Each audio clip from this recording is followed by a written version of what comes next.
आका के वफादार है उलमाए देवबंद, इस्लाम के गमखार है उलमाए देवबंद। आका के वफादार है उलमाए देवबंद, इस्लाम के गमखार है उलमाए देवबंद। अल्लाह के महबूब के और दीन मुबी के, अल्लाह के महबूब के और दीन मुबी के। श्री कृष्ण ने कहा, यह शास्त्र विधि मुत्सृज्य वर्तते कामकारतः न स सिद्धिम अवाप्नोति न सुखम न प्राणगति। जो शख्स धर्म विधि को छोड़कर, धर्म शास्त्र को छोड़कर मनमाना जीवन बिताएगा, मनमाना आचरण कराएगा, ऐसा व्यक्ति न यहां सुख पा सकता है, न प्राण निकलने के बाद ही सुखी हो सकता है। दोस्तों, छोटे से छोटे मामूली सतह का इंसान जो जी रहा हो, उनसे भी अगर हम और आप पूछें कि जीवन में क्या चाहते हैं, तो हर शख्स, जो पढ़ा लिखा है वो भी, जो जाहिल है वो भी, सब कहता है जीवन में सुख चाहते हैं।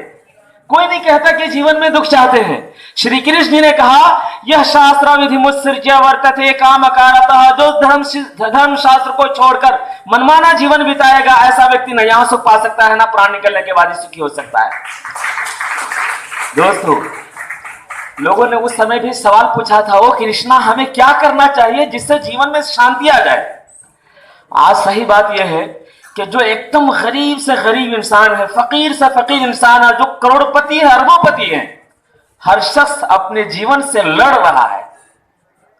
श्री कृष्ण जी ने कहा, तमेव शरणम गच्छा सर्वभावेन भारत, तत्प्रसादात् ताम शांतिम स्थानम प्राप्स्यासि शाश्वतम।